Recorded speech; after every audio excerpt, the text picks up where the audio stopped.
I'm George Finney, and I'm the Chief Information Security Officer for the University of Texas System. I'd like to thank the Cloud Security Alliance for allowing me to be here to talk about two of my favorite subjects, artificial intelligence and zero trust. Um, just a little bit about me.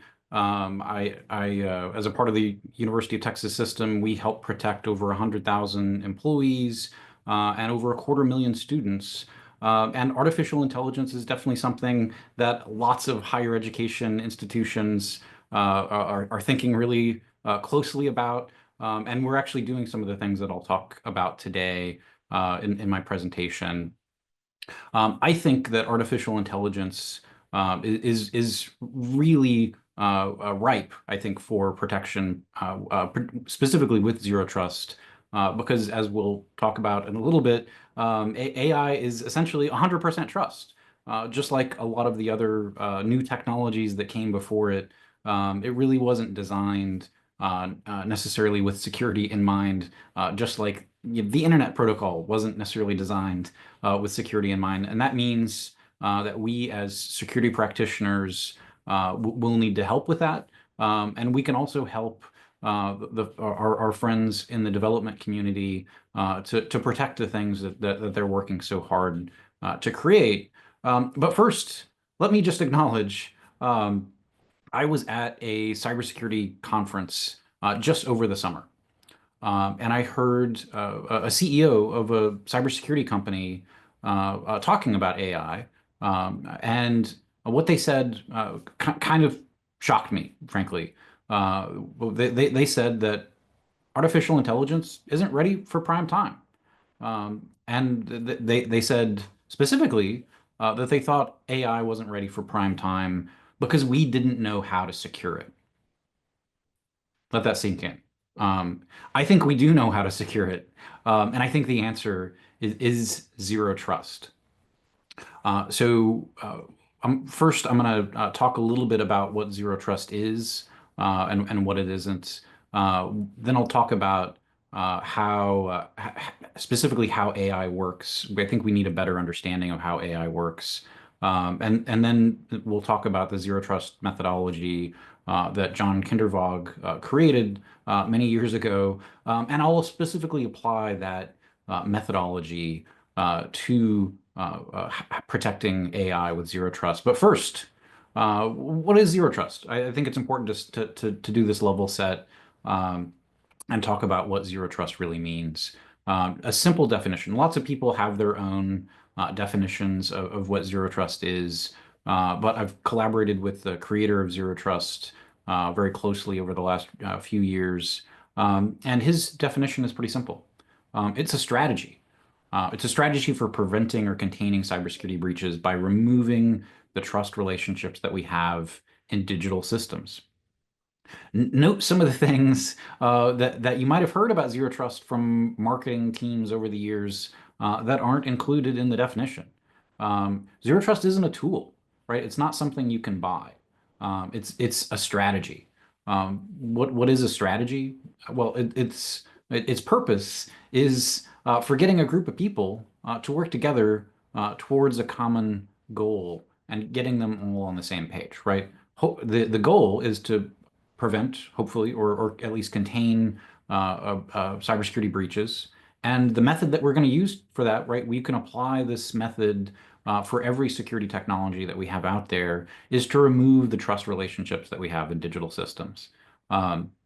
We've got a lot of different security technologies out there today, whether those are firewalls, right? That's typically what we think of when we think of removing those trust relationships. But the same is true for antivirus, for EDR tools, right? Trust relationships apply to the files we let run or not. Think about identity. Identity is one of the cornerstones of zero trust. Well, what permissions are we giving to folks? So we'll dive into that a little more. Also note that it's not an architecture. Again, that's one of the things that has been brought in by marketers, frankly, to sell zero trust products. And there are products and tools that maybe make this easier, but wherever you're at, You can start with zero trust today with the tools you have, right? It's about removing trust relationships, not specifically about the tools you'll use. Just a quick note about myself. I wrote this little book. It was one of the best-selling cybersecurity books of 2023. It's called Project Zero Trust. Um, and I collaborated with the creator of Zero Trust, John Kindervag, and it's kind of a case study looking at a company, a fictional company that implements Zero Trust. So there are characters, and I think that allows folks, whether you've been in cybersecurity for years or whether you're new to cybersecurity, it helps everyone see themselves in cybersecurity. And specifically for the fictional company we created, we gave them a fictional motto for the company. They make treadmills. And so the motto for the company is every step matters. And I think that's really appropriate for our own zero trust journeys because every step forward enables the step after that, right? Every step matters in improving our overall security. And I think this is especially true with artificial intelligence. So I'll kind of acknowledge, you've heard the old saying, any sufficiently advanced technology is indistinguishable from magic. Artificial intelligence can feel a little bit like magic sometimes.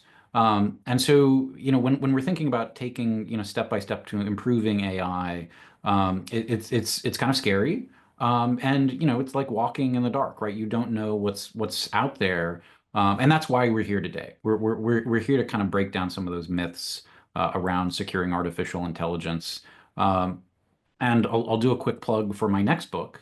I'm writing a sequel to Project Zero Trust. It'll come out in the summer of 2025. But the idea is to specifically have this same company's case study and look at it again a couple years later. Same characters. It's literally a sequel, and they get to start to secure artificial intelligence with some of the steps we'll be talking about today. Very excited to have it come out. I don't have a specific date yet, but stay tuned. If you want to follow me on LinkedIn, we'll have updates along the way. But I think it's a very exciting time to be in AI, and I don't think we need to be scared of AI because you already know how AI works because it works like a restaurant.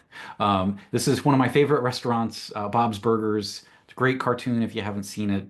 Love animated comedies like this, but AI really does work like a restaurant. So depending, there are lots of different definitions of what AI is out there. It might be an LLM that does kind of generative stuff. It might be a self-learning model. There are lots of different definitions of what AI kind of means, right? Some folks like to distinguish AI and machine learning, for example. But generally speaking, they all follow this restaurant analogy. So if we dive in a little further, just like at a restaurant, right, they have ingredients that they get from maybe various sources, maybe not even just from one supplier. That's where our data comes in. Just like with ingredients, we need to store that data someplace, maybe in a refrigerated room or a pantry in the restaurant. The next step after that, right, with just like we have the raw ingredients, just like data, we have to prep the data. Just like we prep food, right? We might have to clean and wash our ingredients. We might have to chop it up a little bit. The same is true when data scientists are taking that data. We know the most effective LLMs out there, for example, are using curated data, highly curated data to improve the ways that the models function. Very similar process. Then you get in the third step to training your model, right? You might have lots of different kinds of models, different tools you use, but to train the model, right, we want to improve it to get the right outcomes. This is just like in a restaurant where a chef is creating a recipe. Um, you might, if you were a chef, start with an existing recipe and put your own spin on it, put your own take on it. Depending on the kind of restaurant, you might be a greasy dive bar, or you might be a five-star Michelin restaurant, and you've got your own unique take or fusion blend. Right? You might create your own recipes from scratch as well. This is what the model training process is. Um, you're just taking the data you have and starting to customize it to give you the outcomes that you're looking for. Then you've got your model development. In every restaurant, you might have different kinds of tools available for you to do the cooking. You might have a fryer, you might have a grill or a microwave or an oven or a fancy kind of oven like a stone pizza oven. Lots of different ways to craft your models with AI, right? There's lots of competing types of tools out there, whether you're AWS, Amazon tools, or whether you're using some of Google's proprietary tools or others that are out there that are open source. Lots of different ways to take that recipe, if you will, and use your specific tools. Maybe you invent your own kind of tool, just like someone could invent their own kind of new cooking apparatus. Um, we get a little further into monitoring, right? We want to know how those monitoring, how those tools are working. You want to make sure your oven doesn't catch on fire. You want to make sure that that your food is cooked properly. We need to do the same thing with AI, and there are folks out there, right? Obviously there's lots of concern about observability and how AI works, transparency and understanding how it works. But there are tools out there today to do monitoring with AI. Um, and then we get a little bit now into identity, right? We need to know who's using our AI models. Just like any other piece of software, you've got admins having access to it. You've got your chefs cooking it, but you also are potentially serving that to other folks, other customers. And then in the serving infrastructure, generally speaking, in a restaurant, you want to keep your customers separate from the kitchen, right? You don't want the customers back in there doing their stuff. Um, the same is true for AI. You have your serving infrastructure, and generally speaking, that's going to be separate from your development infrastructure. And then finally, model management. You're going to update your models over time, just like in development, based on input, new learning that it's doing. You're going to maybe retrain models as you learn or get access to more data.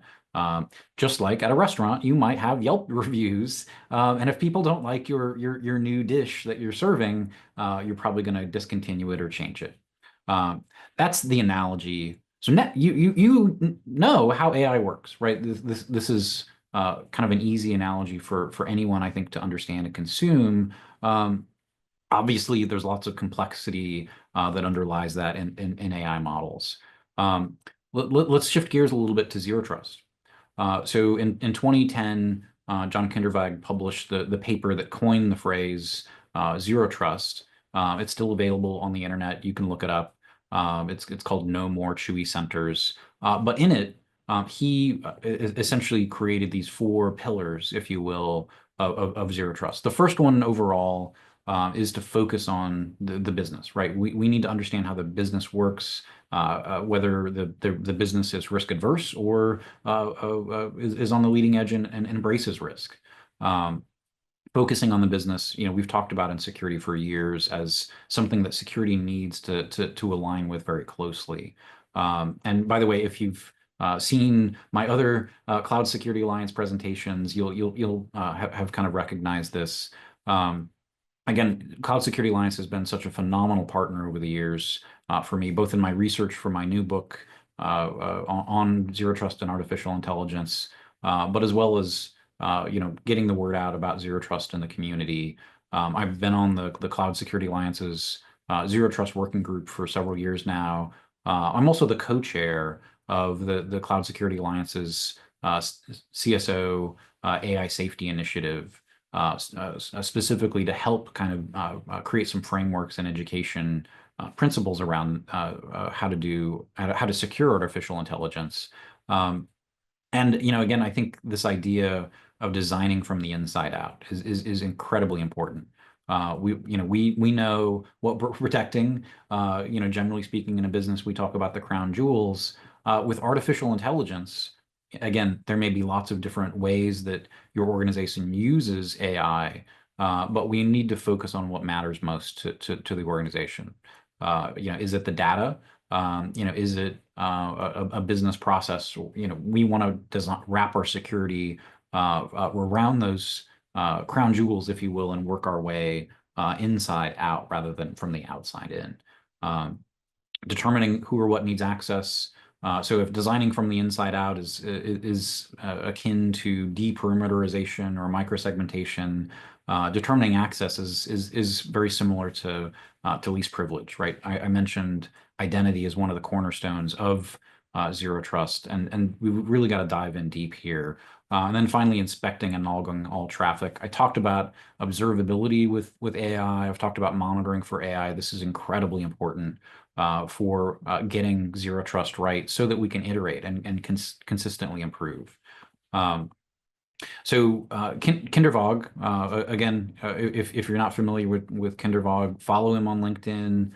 He's still very active and speaks regularly about zero trust, but he is the only person who's been consulting about zero trust for the last 15 years. And what he realized as a consultant is he really needed to leave folks with design methodology that was sustainable, right? That you can take home and use every day to constantly improve. The first step, designing your protect surface, you gotta it's essentially the opposite of an attack surface. Again, you want to focus on the controls that matter to you for that and contain the blast radius.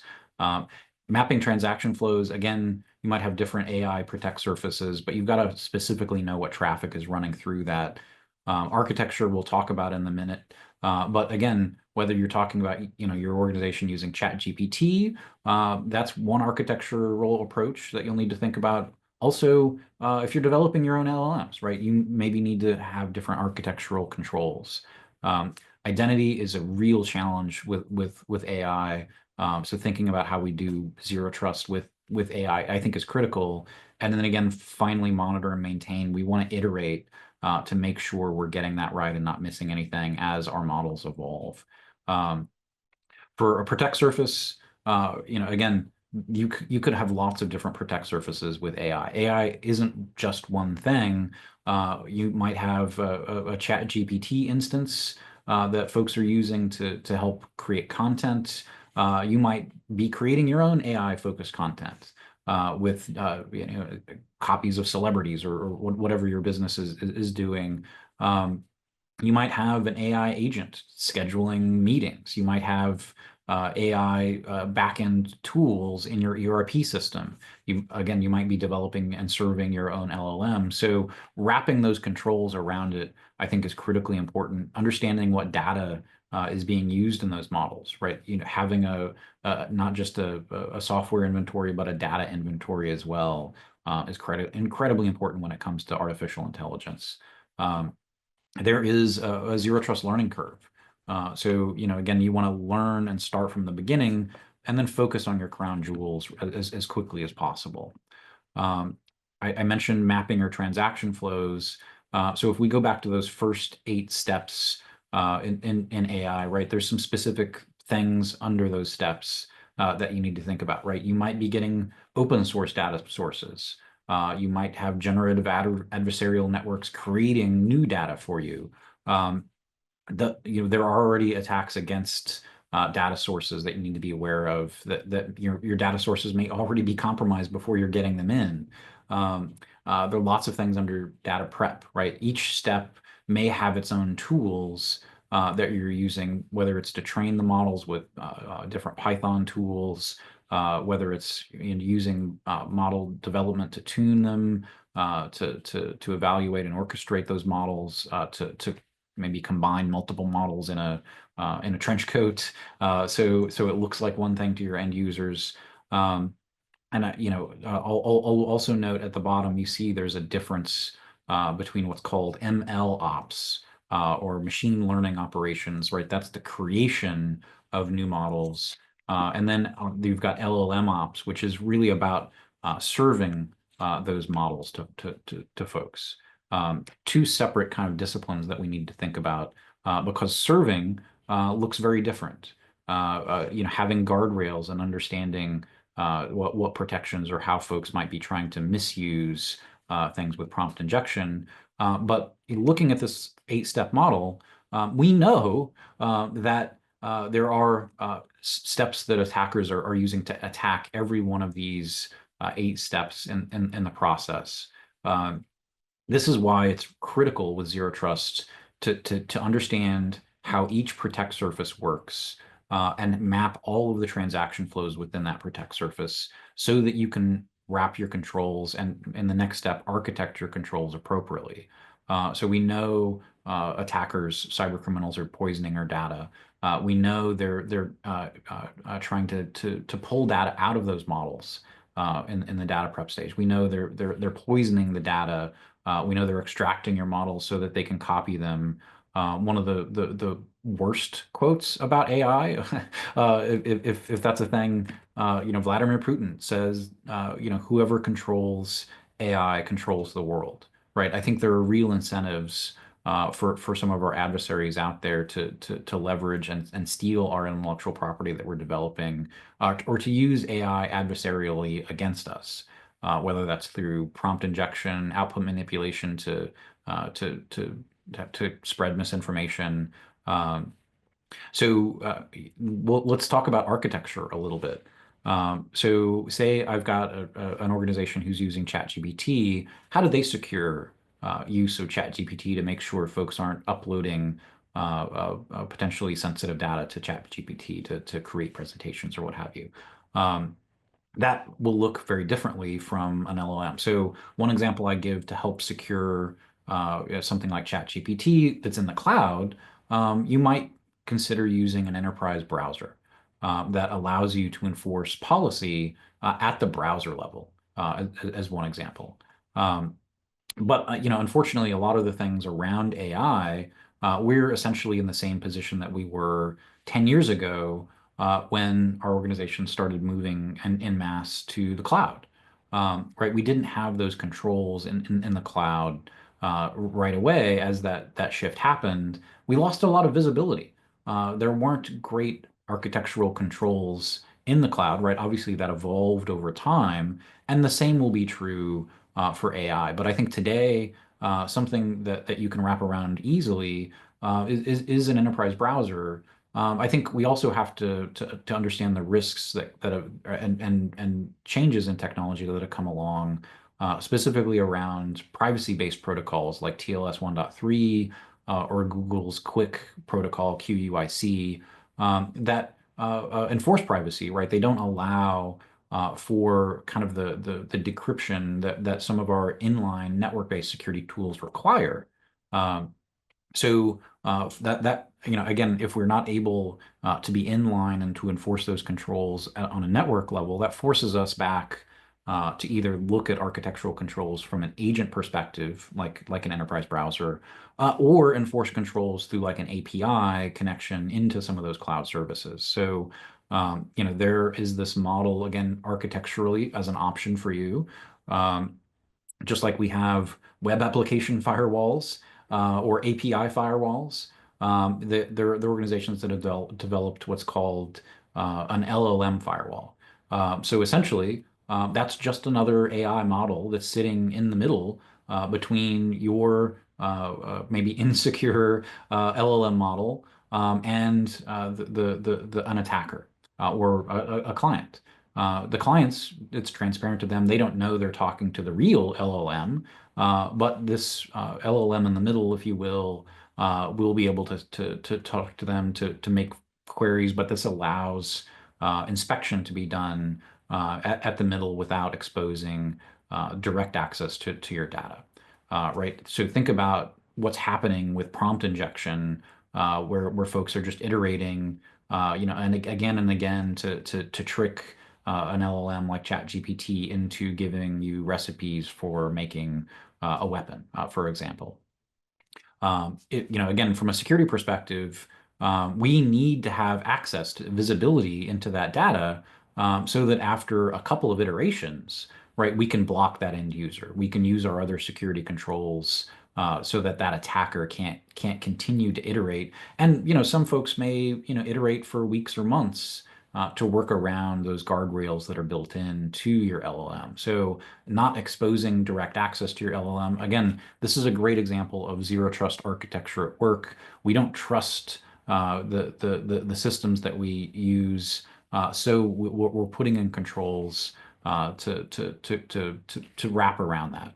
Um, I think one of the challenges specifically with zero trust is spotting the trust, right? We need to be able to identify where those trusts are.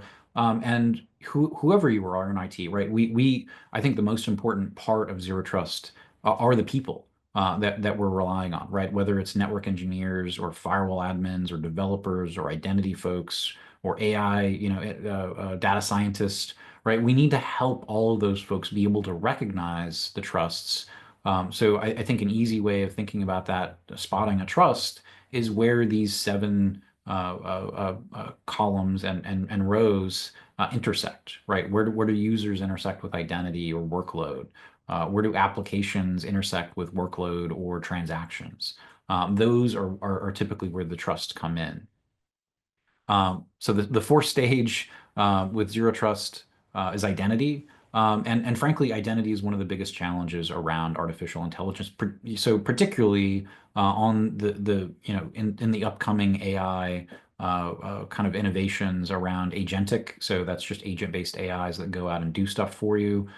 So today with something like Calendly, just to pick on them, right? You have to give your password to Calendly to make calendar entries for you or to see your calendar.